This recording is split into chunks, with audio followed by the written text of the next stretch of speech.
Hi there, smart drivers. Talking to you tonight about driving examiners, the gatekeepers, your job, their job. We'll give you all the information you need to pass your driver's test first time and be successful. Mallory's here from the Maritimes, and was raining the last week when we talked to her there. It's raining here now, and we've had a dump of snow. Marion's here from soggy Vancouver, Raincouver as she calls it, yes. And Corey is here. Corey is the moderator, does an excellent job of getting up the videos I suggest you have a look at for the answers to your questions and more information about being a safer, smarter driver and passing your driver's test. That's what we do here at Smart Drive Test. We help you to pass the driver's test and become a safer, smarter driver and give you the skills and abilities and knowledge that you need to do all of that successfully. So if you have any questions, ask us in the comments there. Tell us where you're tuning in from. Let us know what class of license you're going for, what we can help you out with. We can also help you out with becoming a CDL driver. And so driving examiners, your job in a driving test is to take away the driving examiner's right to fail you. Nothing less, nothing more. Mallory says it's been windy there in the Maritimes. Yes, love the wind. Had a friend years ago, and I did a bicycle tour in Cape Breton Island and Newfoundland, and before I left was giving me some advice because I hadn't been out that way before, and said to me to ensure that I had a windbreaker, and hadn't considered taking a windbreaker. I was very glad that I did. You definitely need a windbreaker when you're on either coast, the east coast or the west coast of Canada. Same in the United States. When I was in St. John's, Newfoundland, that's the Marconi Museum is there. Marconi, as you may or may not know, was the first to send a transatlantic radio signal. And I went into the museum while I was there, and I remember going out to look at the antenna, and it was so windy when I was trying to get the door open. I could barely get the door open. It took all my strength to get the door open. So that's what we needed to do in the wind, and it was a good thing I did, in fact, have a windbreaker and have something to cover my ears, because if it's cold or it's windy, it really bothers my ears. It kind of runs in the family with my brother and my mother as well. So welcome tonight, getting your driver's test, passing your driving test with the examiner, being successful, the skills that you need: space management, speed management, observation, and communication. And your job is to take away the driving examiner's right to fail you. Nothing more, nothing less. Now, terms that we're using when you're learning how to drive: driving instructor. They are the people that teach you how to drive. I'm a driving instructor. Our job is to know the job of the driving examiner. The examiner is the person who works at the DOT, works at the MTO, Ministry of Transportation of Ontario, or ICBC, or whatever authority is testing drivers to give them their driver's license. And this isn't just for cars. This is also for motorcycles, trailers, if you have a trailer license. Heavy trailer endorsement, we have that here in the province of British Columbia. We also have a recreational vehicles license as well. And big trucks, buses, those types of things. The examiner is the person administering the test, and your job is to do what is required. So the first thing you need to do to get past the driving examiner is know, in fact, what's on the test. Some tests for new drivers are going to be parallel parking between pylons at the DMV. Others are going to be parallel parking out on the roadway, depending on which test center you're at. So you need to know what the test is going to require. For example, years ago when I did my driving instructor's license in Ottawa, we practiced parallel parking on the roadway, but they didn't tell me, the instructors of the course neglected to tell me, that when you parallel parked at the test center, you had to pull up beside a concrete barrier, one of those concrete barriers that they used to divide traffic in the roadway, and then you had to pull in and parallel park in behind this concrete slab that they had on the test center property. And for me, it was a little bit weird because I hadn't practiced that. And so this is why I tell students, if you're going to pass your driver's test first time with the driving examiner, go into the test center on the weekend, go in after hours. They often leave access gates open and those types of things. So if they do have pylons set up, you can go in on the weekend and you can practice. And other places you can go in and practice backing into a parking space and those types of things. So know that you can go in on the weekends, after hours, and on holidays and whatnot to practice your slow speed maneuvers at the test center. So the first tip is to know what's on the driving test at the particular test center where you're going to be taking your test. Klaus is here tuning in from Germany, 1:05 in the morning. And King, I cannot see. You're from Ontario. Strathmore, I think it is. Hello, my friend. How are you? Lots of people here. So just testing a few things here, making sure everything's working. And we'll get over to the presentation here, and then we'll come back and we'll spend the rest of the hour answering all of your questions about passing a driver's test. The presentation is about 10 or 12 minutes, and then we'll get back to answering your questions and whatnot. And of course, it's not at the beginning. I am not really ready here. Bear with me 1 second.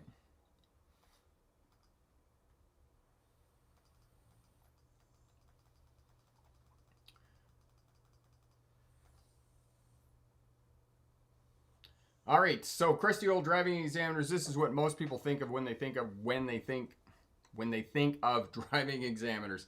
Yeah, Marion, the both of them are here and they're fighting right beside my desk. So it's really great. Trying not to be distracted by the dogs beside the desk.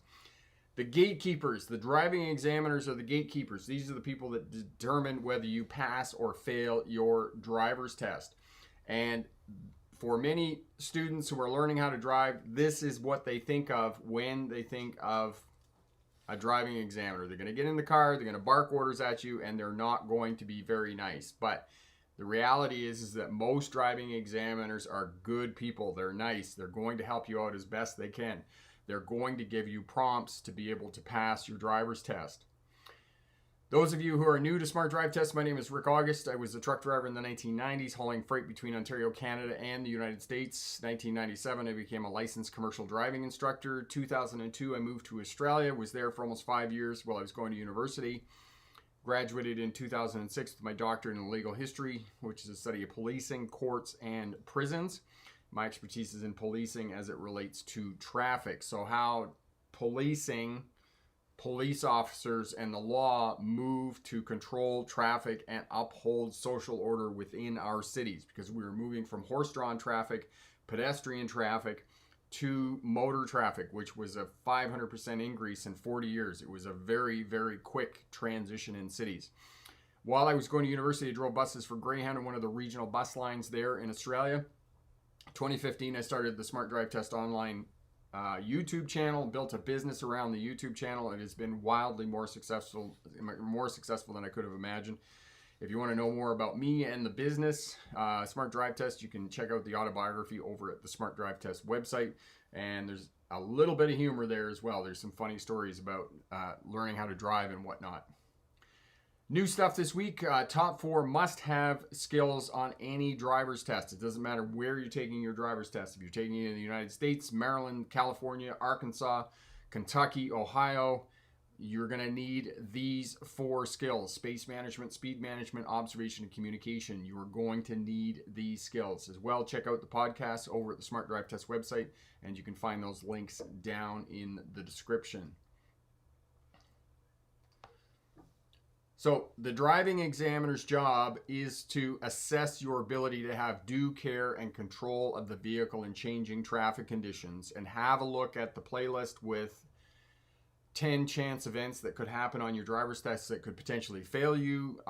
Yellow lights, not being able to move through a blocked intersection, large vehicles that you're going to have to move around, crashes, collisions, those types of things. These are all unexpected events that could happen on a driver's test. And this is what this means when I say due care and control of the vehicle in changing traffic conditions. And in some cases, you're going to have to change lanes to move around large vehicles. You're going to have to decide whether you're going to go through a yellow light, or you're going to have to decide whether you're going to come to a stop. These are potentially chance events that could fail you on a driver's test. Your job is to take away the driving examiner's right to fail you. Nothing less, nothing more. That's all you have to do. And remember, we're not going for perfection on a driver's test. We're going for a pass. That's it. You're going for a pass. You can spend the rest of your driving career working on perfection. You just simply need not to be assigned enough demerit points or fail outright so that you can pass your driver's test. And have a look at the video on, I'll put it up here in a moment, top 10 automatic fails on a driver's test. Think about your first impressions, all right? You want to have good first impressions with the driving examiners. You know, take a shower, comb your hair, put on decent clothes that aren't ripped and torn and shredded. I mean, if you got facial piercings and those types of things, think about what kind of message that is going to send to the driving examiner. If that's your thing, that's your thing. That's fine.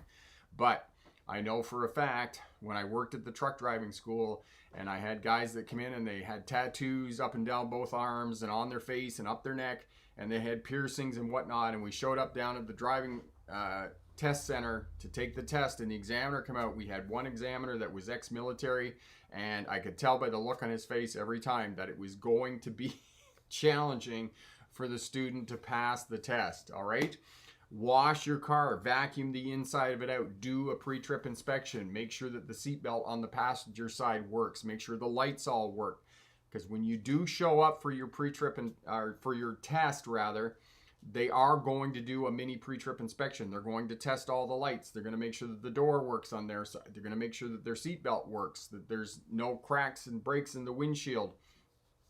They're going to check and make sure that the license plates are in place. You don't want to be denied your driver's test because something that could have easily been fixed, like a brake light, for example, isn't working. So make sure that you do a pre-trip inspection before you show up for your driver's test. Do it the night before. Then that way, if something is wrong, you can get it fixed. For example, your registration is expired or whatnot. Do all of that. All right. Myths around driving tests. You can't wear sunglasses. This is one that is continually perpetuated by driving instructors, and I want to find every one of them. I want to give them a smack in the head, because if you need sunglasses to drive, wear sunglasses. In the summertime, I need sunglasses. I cannot drive in the bright sun without sunglasses, so wear sunglasses.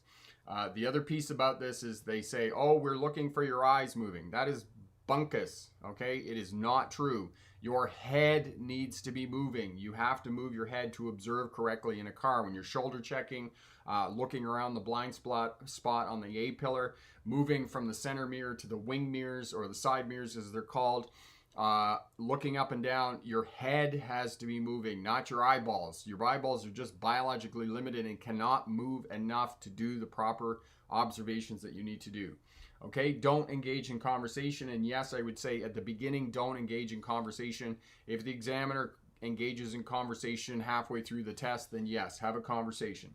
Okay, examiners work to fail you. This is absolutely false. They do not work to fail you.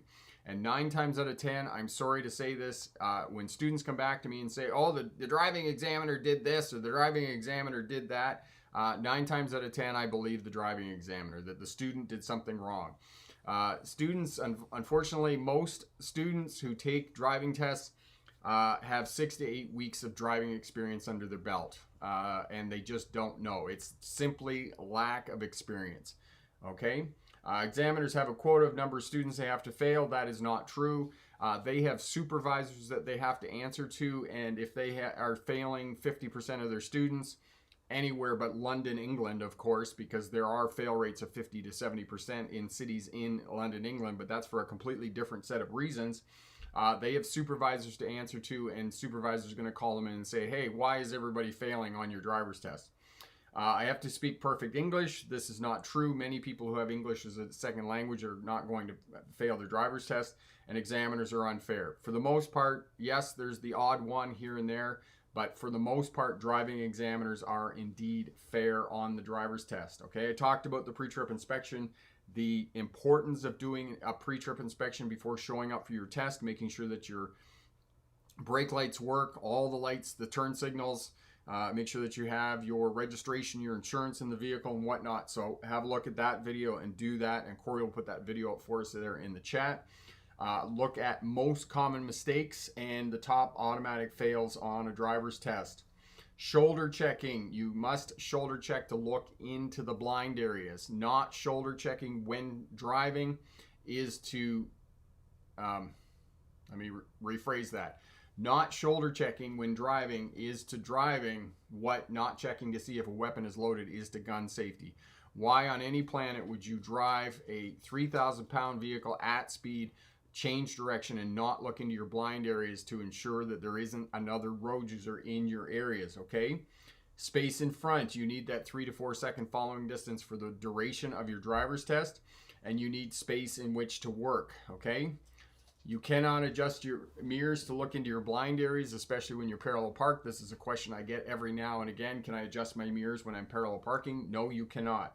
Okay, and technology is just a backup. You cannot use a backup camera, just the backup camera to back up. You need to use your backup camera, your mirrors, and you need to be looking out through the back window for the duration of your reversing to keep yourself safe. Use all your tools to keep yourself safe when you're driving.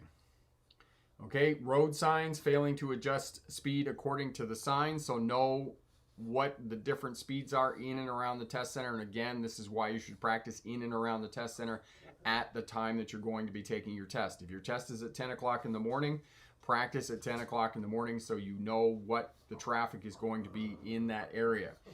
Lane end signs, stop signs, school zone signs, road markings, and know that speeding in a school zone is an automatic fail on a driver's test. Slow speed maneuvers, turning, parking, and maneuvering. You're going to have to do all of these. At minimum, you are going to have to know parallel parking, backing into a parking space, and 3-point turns. And I asked on the community tab 2 nights ago, what is a 2-point reverse turn? It's going past a laneway or a roadway and then backing around the corner. And in the state of Maryland, this is a required maneuver.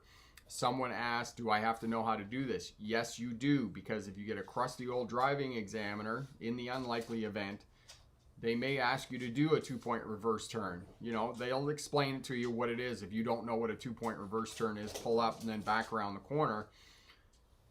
It's at the discretion of the driving examiner. What maneuvers they can get you to do. It's not required that you have to park along the curb on a driver's test, but they could ask you to do that because they want you to demonstrate that you have due care and control of the vehicle.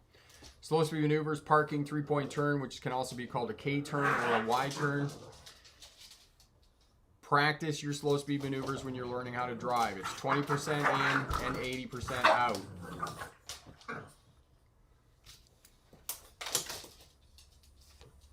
Yes, I just threw something at the dog.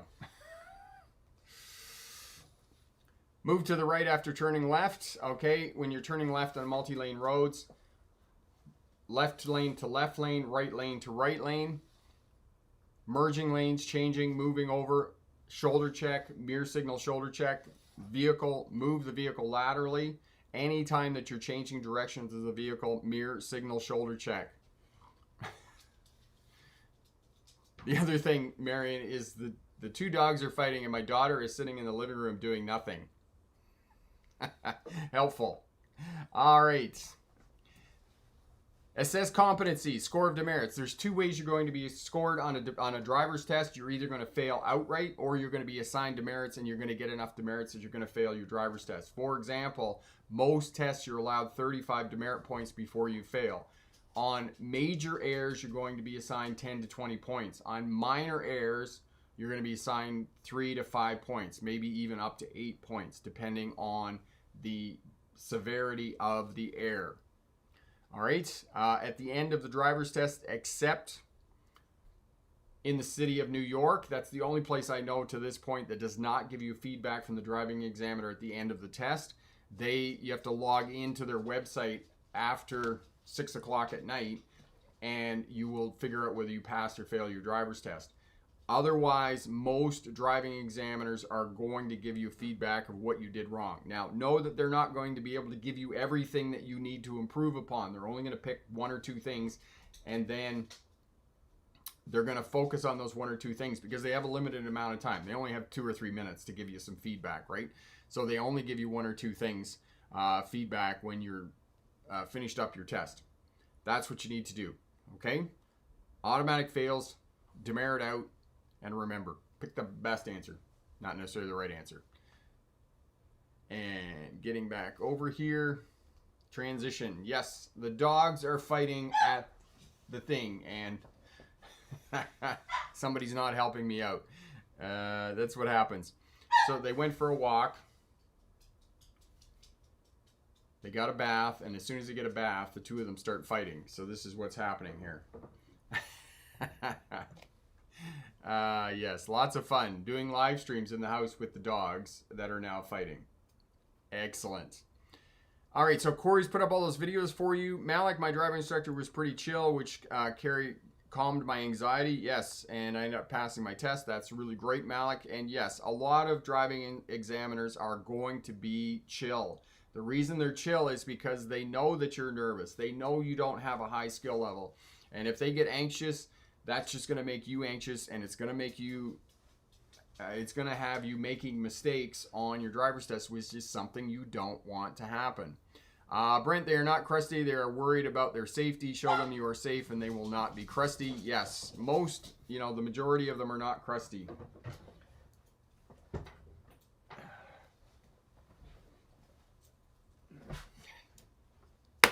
It's worse than having 2-year-olds. Yes, fighting with the dogs. Awesome. Yes, and remember, driving examiners put their pants on one leg at a time, just like the rest of us, okay? They're human. They make mistakes. They get anxious. So, go in with a good attitude. Be positive. Know that you've practiced enough. Get the skill level that you need to be successful in passing your driver's test.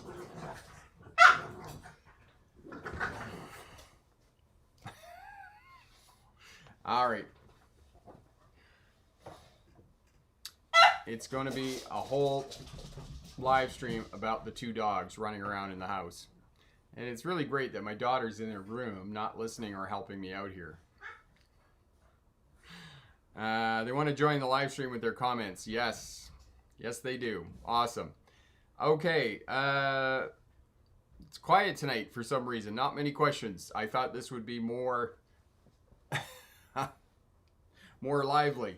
However, lots of people are not taking their tests in January, which I don't know why, because, we had a week of snow, freezing snow, cold, and now it's raining and the roads are all clear and it's easy peasy. And I preach this, I try and tell people this, that take your driver's test in the wintertime. It's easier to take your driver's test in the wintertime for so many reasons. The driving examiners are chill. They're not stressed out. Okay, you're taking your test in the wintertime. You're going to get kudos for that. You're going to have a higher skill level because you were driving around on the snow and ice. You're going to be better once the summertime comes. It's easier to get a driver's test in most places because once the summertime comes, it's really tough to get a driver's test. So I encourage people to take their driver's test. The other piece is that most cars in this day, all cars in this day and age are all-wheel drive, front-wheel drive, or four-wheel drive, so they have excellent traction. As long as you get decent tires in your car, you're going to be just fine. And like I said, it's not cold and snowy for a very long period. Once or twice, a couple of weeks at most. Like it's like right now where it's raining and all the roads are clear. Easy peasy. Ahmed, what's your advice for parallel parking in New York City? Thank you so much. Parallel parking in New York City, you got to hold your space, okay? You come up behind the other vehicle, put the vehicle into reverse so you're communicating with other traffic with your reverse lights. Put your signal on approximately half a block from where you're going to parallel park. That way you're giving lots of notice. You're communicating effectively with other drivers. And do what you need to do when you're parallel parking. Don't waffle it, okay? Be confident. I'm going to parallel park in this space right here.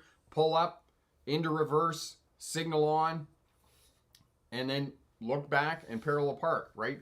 Of course, you're going to have to practice a little bit in a residential area, other places that have low density traffic, so that you can be confident when you're practicing and you're not really, waffling or taking a lot of time or taking 3 or 4 attempts to get into the space and whatnot. But, I know that it's busy there and those types of things, but again, it can be done. Mallory, go to the driver's test prepared for every type of driving scenario. Yes, and get lots of practice. And this is one of the things that I tell new drivers. But I know that even though most GDL programs, GLP programs, graduated licensing programs, which require that you have a learner's license for 6 months to a year, that most students simply get their learner's license. They wait out that year, and 6 to 8 weeks before the test, they get in the vehicle, they start driving, they start practicing. That completely defeats all the time and energy that we put into the GDL program, because if you can get in the car and you can start driving and driving as soon as possible, it's going to make you a better driver overall and significantly reduce your chances of being involved in a crash. 6 to 8 weeks is not that much driving time. And in my mind, I know that the GDL program is not working. The GLP program is not working in any state. It has not reduced traffic crashes amongst young people. All that it's done is postponed when young people get their license. So instead of getting their license when they're 16, as they used to do, now they have to wait a year. So most of them are not getting their license at all because they've got their learners for that year. And then by the time the year has elapsed, they're like, oh yeah, whatever. They figured out alternative ways to get their license. They found out alternative ways to get around, rather. Their parents drive them. They take an Uber. They take the bus, public transit, those types of things. So they just postpone when they get their license. So now they can say, oh, the 16 to 18-year-olds are having less crashes. Of course they're having less crashes because there are less drivers who are getting their license. They're getting their license now from 18 to 20, 22. So it's kind of a funny statistics game that we're playing that doesn't really work out in the end in terms of significantly reducing crashes amongst young people. Klaus, I heard that some driving schools in our capital, Berlin, you also will get no feedback from the driving examiner. Okay, so they're doing the same thing in places in Germany where you're not going to get any feedback from the driving examiner. The reason for that, unfortunately, is too many drivers taking their test have abused examiners. And so that examiners don't have to take this abuse anymore. You simply have to log online and find out whether you passed your test or not. Vera, can a driving instructor refuse to sit in a car with tinted windows, only the back ones? Vera, I don't know. You would have to look up the traffic in your Highway Traffic Act in your state or province about what the rules are around tinting windows. I know that here where I live in the province of British Columbia, I know that you cannot tint the windows on the driver's and passenger side in the front of the vehicle. You can tint the windows on the back, but you can't tint the windows on the front. So you would have to look that up specifically in your Highway Traffic Act for your state. Corey, do they earnestly think young persons would spend 9 months training for the driver's test for the GDL? Corey, I know that that was their intent. When they brought in the GDL, the GLP programs, this is what they thought. They thought that young drivers would spend 9 months driving around before they went and got their driver's license. That's not the way it is at all. The program is a failed program. It doesn't work at all. And unfortunately, too many people are on the safety bandwagon and truly believe that the GLP is working. They think the GDL is working when in fact it's not. It's not working at all. But of course, the government's never going to claw that back. They're never going to say, hey, it's not working and we're going to allocate our money somewhere else. We are unfortunately stuck with this system that doesn't work. Marion, I had an opportunity to actually drive in lots of snow on a hill the other day. I wanted to feel how the car would handle the snow. It slid a little bit, but I did what you suggested and got through it. Awesome. And yes, if you get an opportunity to drive in snow and in places that's going to be safe on a backcountry road or in a residential area, places like that, you can just get in on the throttle and just work the throttle. And when it starts to spin, let your foot off the throttle and hit the throttle again when it regains traction, and you're going to go just fine. And that vehicle that Honda that you have, Marion, the HR-V, that's a great car. It's going to be just awesome on snow and ice. So, yeah. All right, so the 4 skills that you need for your driver's test, passing your driver's test: space management. You need to manage space well around your vehicle. You need to have that 3 to 4 second following distance, and you need to stop in traffic 1 vehicle length back from the vehicle in front of you, because if you're not near anything, it's less likely that you're going to hit anything, as I've said time and time again. always maintain that space in front of your vehicle when you're driving, not just for a driver's test, but also as smarter defensive driving. Too many drivers, almost all drivers that drive are following too close. They're 1 second, 2 seconds off the bumper in front of them, and if something happens, they are simply reacting to what's going to happen in the queue of traffic. They're hoping on a wing and a prayer that they're going to be able to react fast enough, and we know that they do not, because the #1 crash in North America is rear end crashes, which means that people are following too close. If you have that space in front of your vehicle, space gives you time, time gives you options, and options prevent crashes. That's what you need to do. The second piece in this, the next level of importance in the 4 skills of driving, is observation. You need to have good observation patterns in place. You need to have a calm awareness of what's going around your vehicle, 360 degrees, not just to the front of your vehicle, but to the rear as well. So forward scanning pattern when you're moving forward, down the road, center mirror, down the road, instrument panel, down the road, side mirror, left side mirror, down the road, right side mirror, and that should be repeating every 10 to 15 seconds. Lane changes, mirror signal, shoulder check. Looking ahead, there's a space there. I know because the car's in the top third of the side mirror. Shoulder check again. Minimum 3 flashes on the signal, and then start moving over. Now the other piece is if it's dark, and I've had this question from different people, what happens if it's dark? What if it happens if I'm not 100% sure that I have a space to move into? So you got 3 flashes on the signal minimum. Crowd the left side of your lane and hold and pause. If there is a car beside you, they're going to do something. They're going to react because they think you're moving into their lane. So once you pause, then you check again, good to go, then you move over. And this is a technique used when you're driving larger vehicles, RVs, buses, cement trucks, semi-trucks, and those types of things.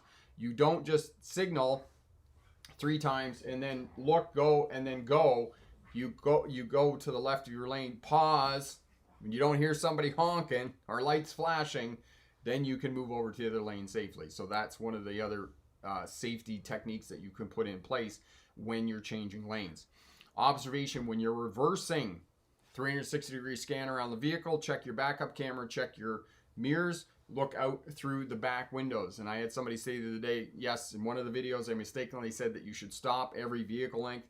I don't mean stop, but you should pause, slow the vehicle down, and do another 360-degree check around the vehicle to ensure that something hasn't changed. There isn't a kid running out behind you or those types of things.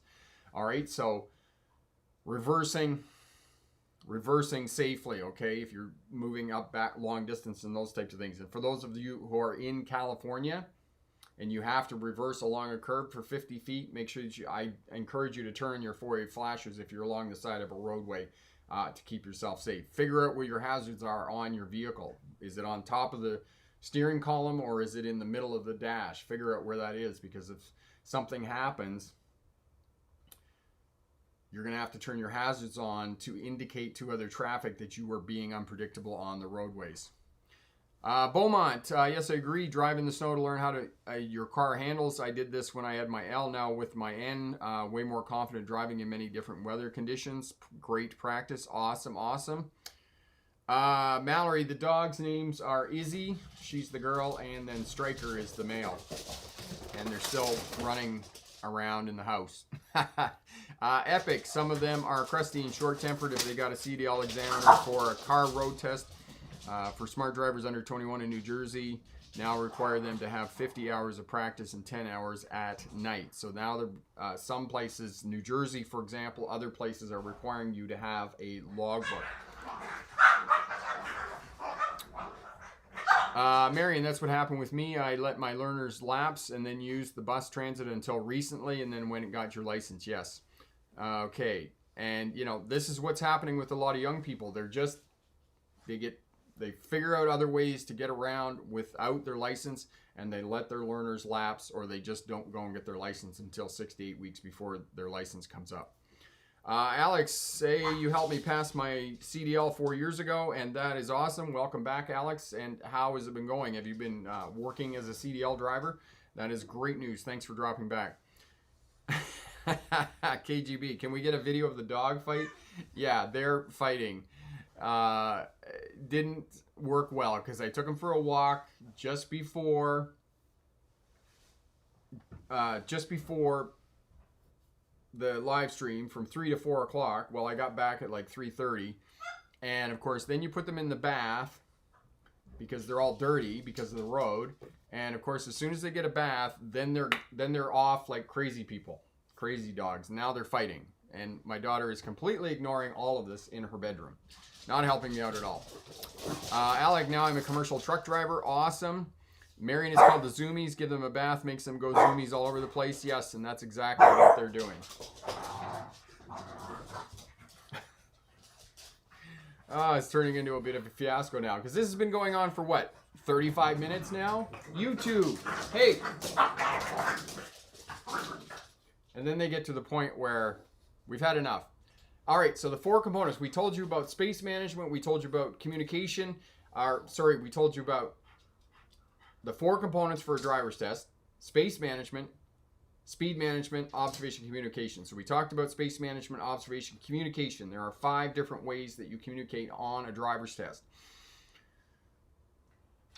Lights and signals, eye contact. If you're not sure what the other road user is doing, get eye contact. Hand signals, don't tell them they're number 1, especially on a driver's test. And then horn, use your horn sparingly, especially in this day and age, because it's seen as a sign of aggression. And I'm missing one. Lights and signals. Position of the vehicle on the roadway is the most important. That is the most important way that we communicate with other road users on the roadway. And then the last one is speed management. We need to understand speed differentials. That is the most important one, okay? The difference in your speed with the difference in speed of other road users, cyclists, pedestrians, kids on skates and scooters and those types of things. If a pedestrian is walking, they're walking at 5 or 6 miles an hour. If you're driving your car at 30 miles an hour, that's a speed differential of 25 miles an hour. You're going to gain on them very quickly. If you can understand those speed differentials, that too is going to help you understand how fast you're going to gain on other road users and help you to manage space in front of your vehicle. So know that and think about that. For the purposes of the driver's test, the speed that you need to travel is either the posted speed limit or the flow of traffic, whichever is less. And what I mean by that, if the speed limit is 30 miles an hour, but everybody's driving 15 miles an hour, then you can't go any faster than that. You got to do 15 miles an hour. Close, go to driving school parking lots, or one can go to a parking lot of a supermarket at 7 o'clock in the morning, or it's Sunday to practice backing up in a parking space. Absolutely. Alec, add a manager. Keep doing what you're doing, buddy. Much love. Thank you so much, Alex, for your kind words, and so happy that we could help you out. It is awesome. And unfortunately, I have kind of a bad story that happened to me actually last week when it was snowing, and we had crazy amounts of snow on the roadway. I hit somebody's dog coming back from the store. I was on, we call it 27th. It's 27th Ave, and we call it doing 27 on 27th Ave because I don't know what it is. Everybody insists on doing 27 kilometers an hour. Not 27 miles an hour, 27 kilometers an hour, which is about 18 miles an hour in a 30, which drives me crazy. Tons of snow on the road. And there's a car in front of me insisting on doing like 15 kilometers an hour. Wasn't going very fast. Probably wasn't doing more than 20. And I get up in front of the Tim Hortons and I am going to pass this person on the right because they're just not going at all. They should not be out on the roadway. And just as I looked to shoulder check to see whether I could move over this way, this dog ran right out in front of the car, right in front of the buggy. And I hit it. And I thought, because I've hit animals before, unfortunately. I hit kangaroos when I was in Australia. I've hit deer. Never a dog, though. And hit the dog, and I thought, it's dead. Because it like went right under the plastic cowling on the front of the buggy.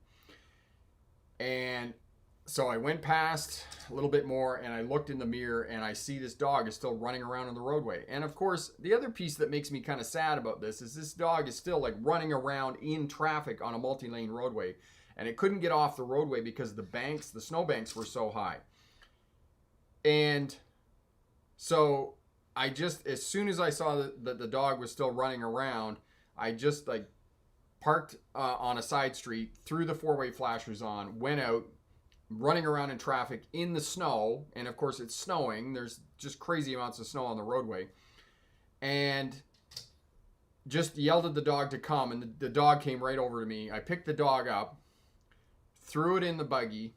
I didn't throw it in the buggy. I placed it in the buggy. And Stryker was in the car with me. Stryker kind of just like looks at the dog and he's like, oh, there's another dog in here. How interesting. And I'm thinking to myself, of course, all of this is going through my head. And I'm one of these people that when a crisis happens, when there's an emergency, I don't panic, right? The dog's in the car, I get going and I'm going to my vet.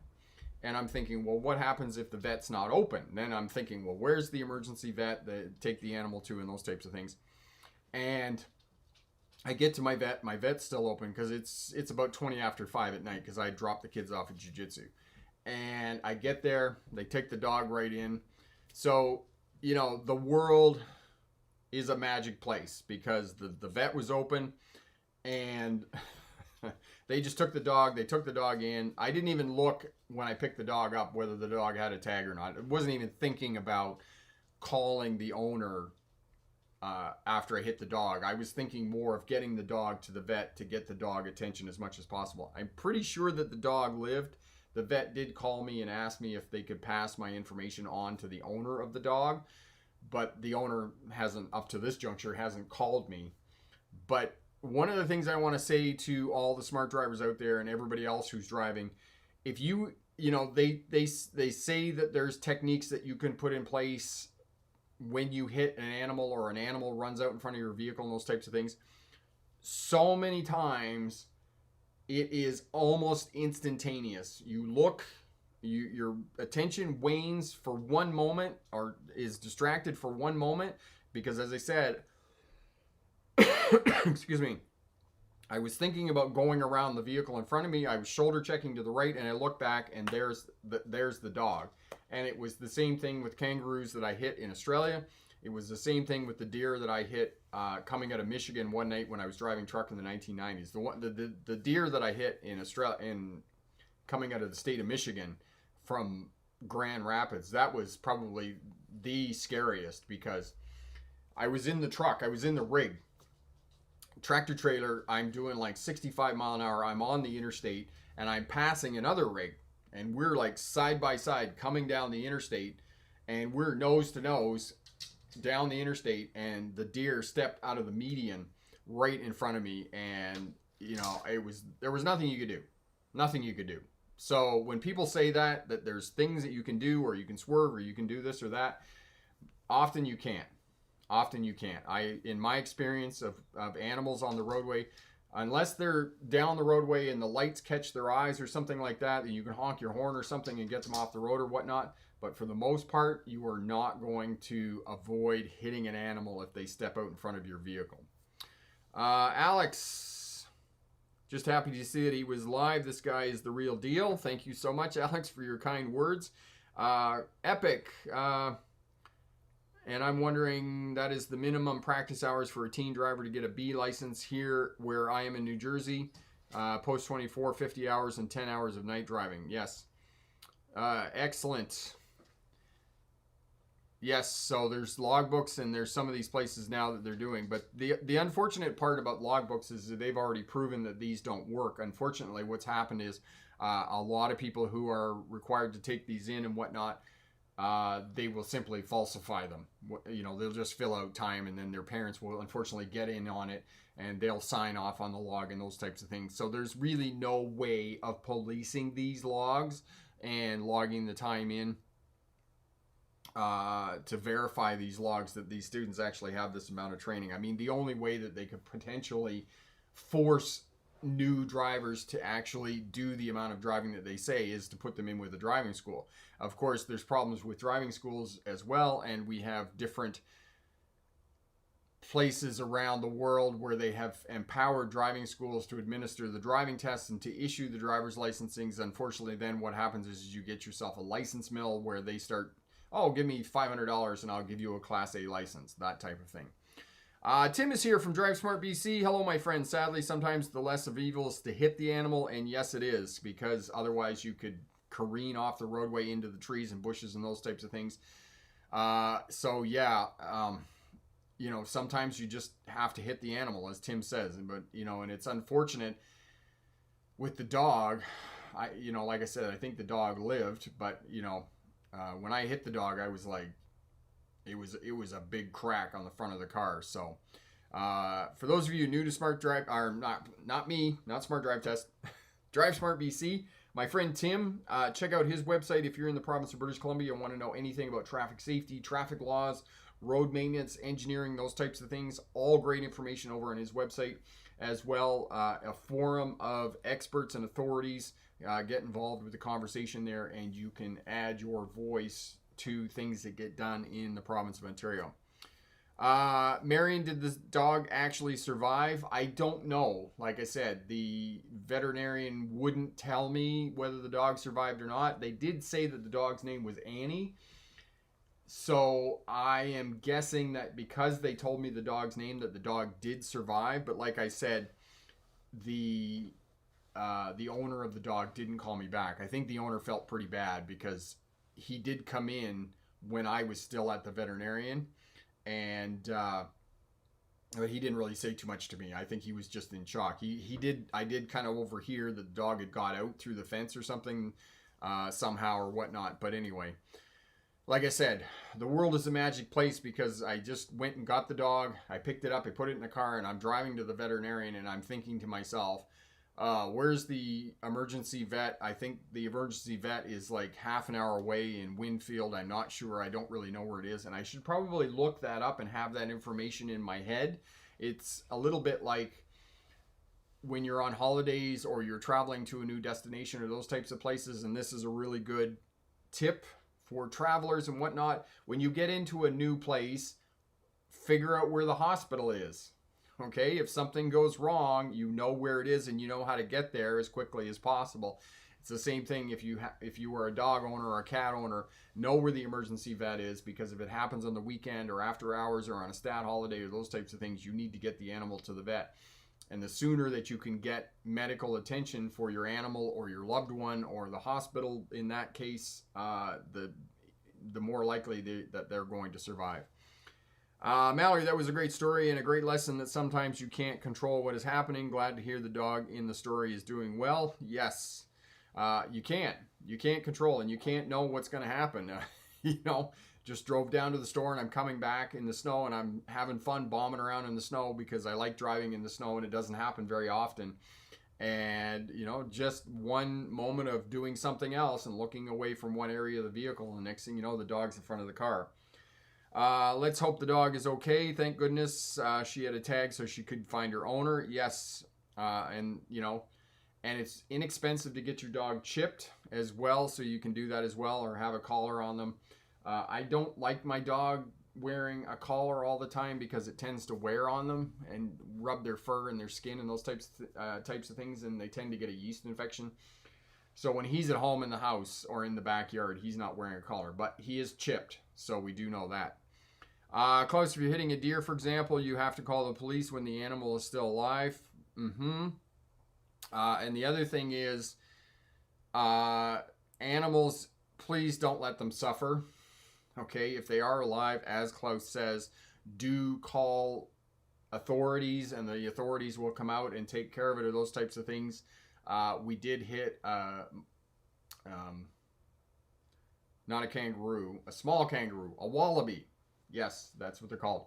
Small kangaroos are called wallabies. We hit a wallaby when I was in Australia. When I was first there, I was with a friend of mine. We were going into town, and we hit one, and unfortunately it wasn't dead, and I did have to kill it to put it out of its misery because it wasn't, like, it was still alive and breathing and those types of things, but wasn't getting up and moving around. So unfortunately, if you can't do that, if you can't bring yourself to put the animal out of its misery, you're going to have to call authorities to let them come out and get them to do it because the animal is suffering. And I know that it's incredibly hard for some of you, that you don't want to put the animal out of its misery. You want the animal to live, but unfortunately that is not a reality sometimes, and sometimes we have to do the best that we can, which is simply to euthanize the animal.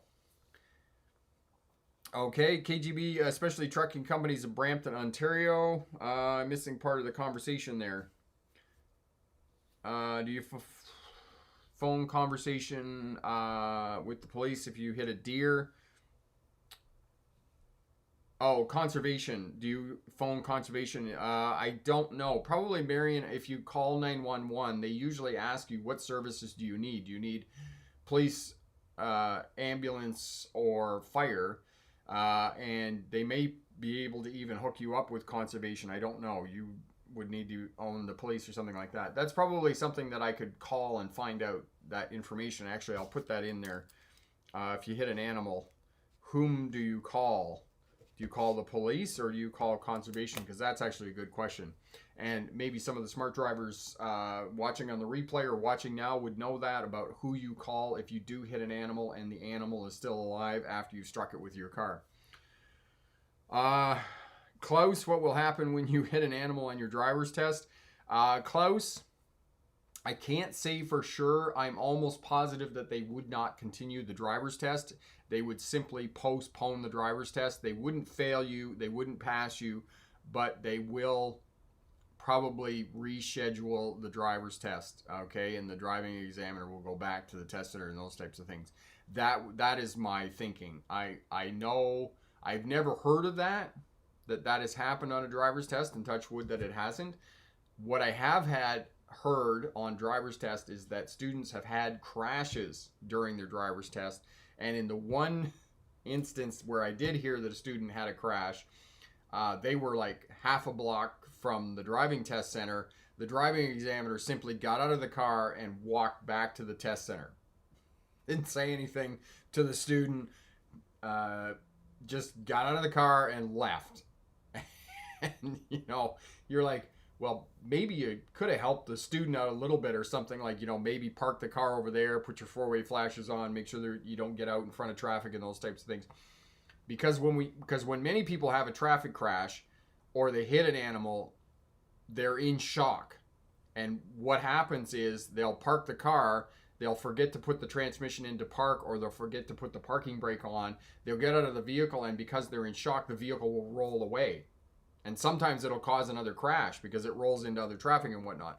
So make sure that if you have an incident where you are like, what just happened? I just hit a deer or I hit another car. Make sure that you take a moment before you get out of the vehicle, pause, put the parking brake on, put the transmission into park so it doesn't roll away.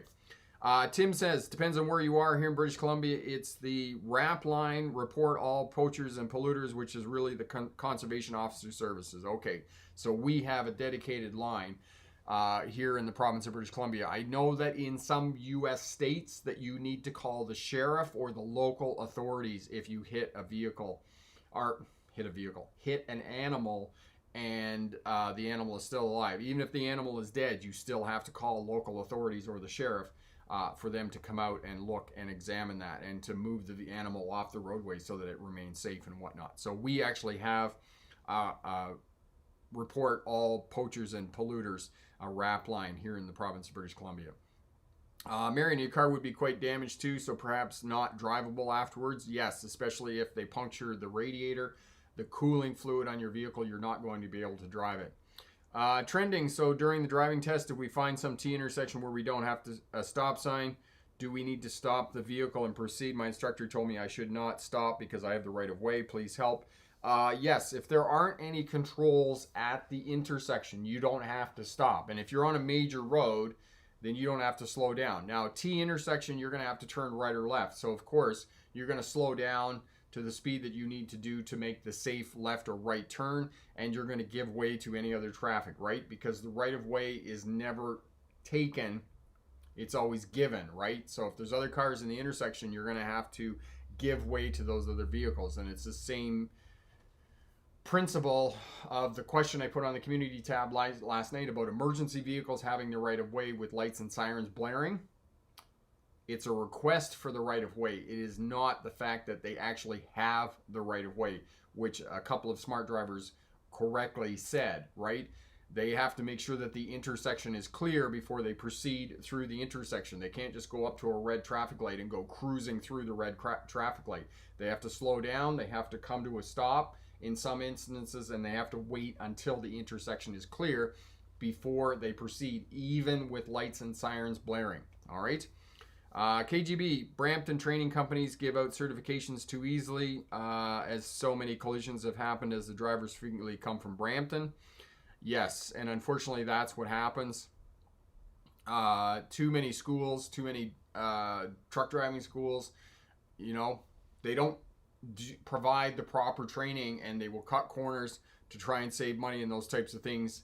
They don't have the integrity that they need to have in place to run a business that is properly training drivers and putting the highest standards of professionals on the roadways. And it's just a matter of course. And we can come up with all kinds of reasons, but the bottom line in most cases is simply money. They're just trying to make more money.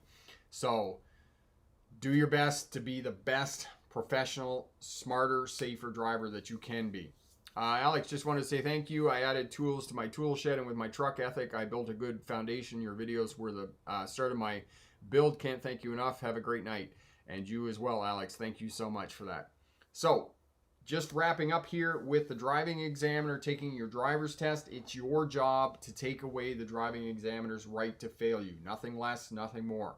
The driving examiner's job is to determine if you have due care and control of the vehicle in changing traffic conditions. And if you go back up through the comments there, Corey's put the video up for you on 10 chance events that could potentially fail you on a driver's test. Yellow lights, turning right on a red light, an intersection that is backed up and you cannot proceed through it, having to move around large vehicles, transit buses, trucks unloading on the side of the road, those types of things. All of that is something that you're going to have to deal with when you're driving on a roadway. Merging construction and those types of things. Know that for the purposes of your driver's test, get as much practice as you can. Yes, most drivers are not undertaking what the purpose of the GLP is, the Graduated Licensing Program, which is that you have your license for a year and you go out and practice and those types of things. GDL in the States is 6 months. Drivers who are preparing for a driver's test get 6 to 8 weeks of driving time, and then they go and take their test. They don't have a high level of skill when driving. It's a failed program, as I said. It's not working, but the government is never going to claw that back. All right. Klaus, thank you. All right. Sometimes somebody hits another car in the Autobahn. Got out, don't look around, and got thrown to heaven by a semi-truck. Yes, and that happens too. The side of the freeway, the side of the Autobahn, the side of the interstate is not a safe place to hang out. If you can get off the interstate onto an off-ramp or other place that's going to be safe, a rest area or whatnot, that's going to be a safer option for you than out on the side of a highway or freeway, okay? Don't pull over there unless it is an absolute emergency. The vehicle won't go anymore, okay? If you can limp it somewhere else that's going to be safer, then do that for sure. Trendy, thank you, sir. How do you smooth stop and takeoffs during takeoff, right or left turn? My instructor says I do it with a jerk. Okay, so put your heel on the floor of the car and then use your toes. Kind of curl your toes up and push on the throttle, and that's going to help you to be smoother on the throttle. The other thing you can do is go and do some slow speed maneuvers in a parking lot as well. Drive in circles forward, drive in circles backwards, back into the parking spaces, parallel parking, those types of things. All of that will give you mastery of the primary controls, the steering wheel, the brake, and the accelerator. So do that, and that will help you out and make you smoother on taking off and doing turns and those types of things. Epic, thank you for the advice here. And for new drivers in New Jersey, accept MS and AR failure to show the test practice logbook results in a canceled test. I wonder ICBC looks at teen drivers logs for tests. Epic, no, they don't. Okay, they do not look at logs, and actually New Jersey is the first place that I've heard of logs. There's a couple of other states, but for the most part, most jurisdictions have abandoned the logbooks because, as I said, they're really hard to authenticate, and they're hard to authenticate, and they're easy to falsify. And too often, parents get in on the falsification, and unfortunately, you know, you just get half a dozen different pens and you start filling it out with different dates and those types of things, and the parents will get in there and they'll put their signature on it and those types of things. So it's difficult to police the logbooks. All right, so we'll leave it there for tonight for driving examiners, getting past the driving examiner, showing that you have due care and control in changing traffic conditions. That's what you need to pass your driver's test. Take away the right to fail you. If you had a driver's test in the last couple of weeks you were successful on, good luck, or congratulations on that. If you have a driver's test coming up in the next week or so, good luck on that. And remember, pick the best answer, not necessarily the right answer. Have a great night.